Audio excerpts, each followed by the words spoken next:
Olá pessoal, espero que esteja tudo bem com vocês aí. A paz do Senhor Jesus seja abundante na sua vida e na sua casa.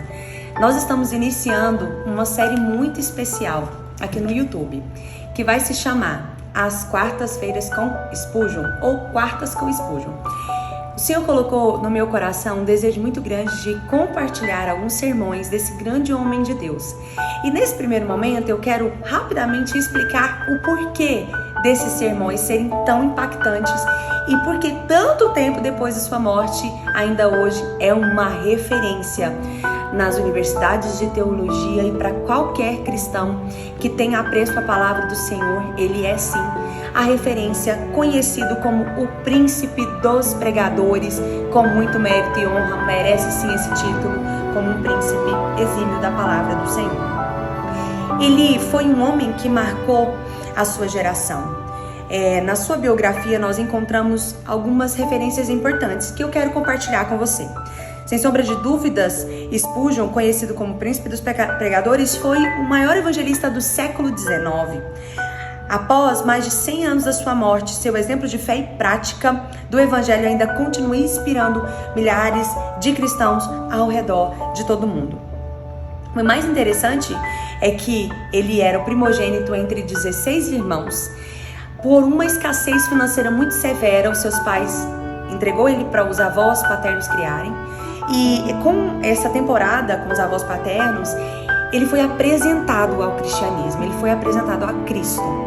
E o mais interessante da história de Spurgeon é que ele teve muitas resistências e muitos desafios. E agora eu vou te falar um pouquinho sobre esses desafios que ele enfrentou para a pregação da palavra.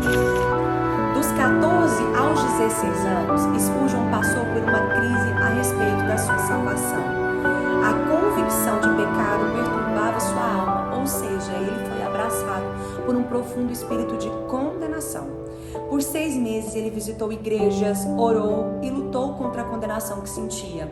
Certo dia, devido a uma nevasca, deteve-se em uma congregação, onde ouviu um simples sapateiro levantar-se e ler: "Olhai para mim e sede salvos", Isaías 45:22.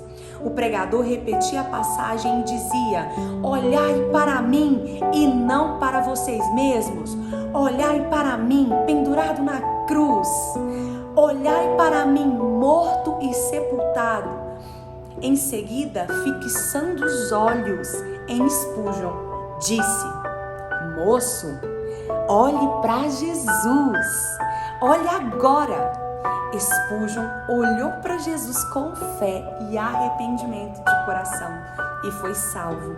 Por toda a sua vida, jamais deixou de olhar para o seu Senhor e Salvador, Jesus Cristo.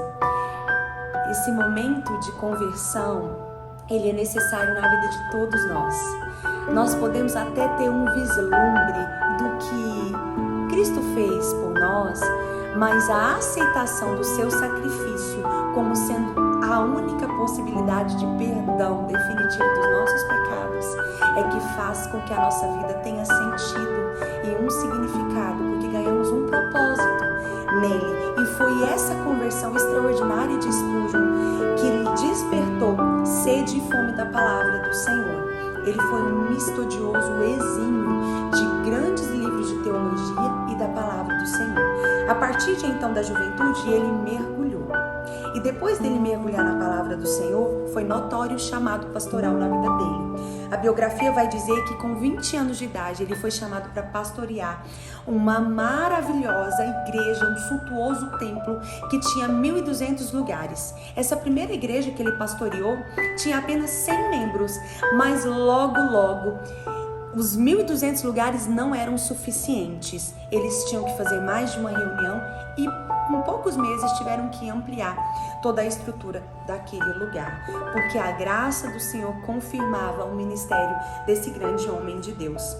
Uma das características que chama a atenção na vida de Spurgeon é a disponibilidade em servir ao Senhor de todo o seu coração, mesmo em meio a adversidades, uma vez que a dor e o sofrimento foram companheiros inseparáveis da sua vida e do seu ministério.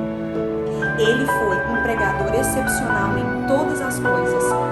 Provou ser um homem dirigido pelo Espírito Santo de Deus, porém teve que lidar com doenças crônicas, teve que lidar com enfermidades também da sua esposa.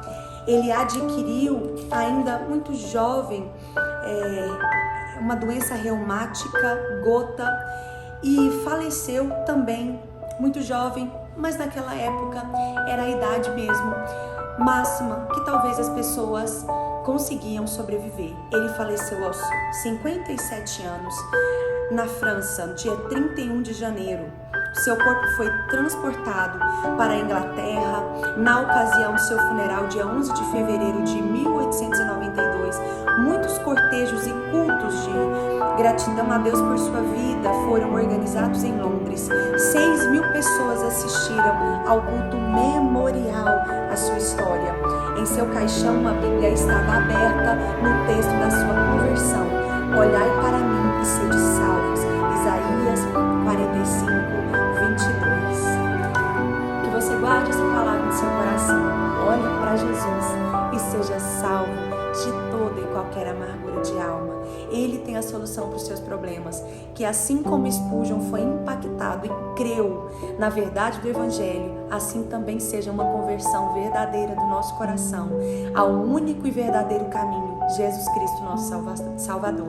Um grande abraço.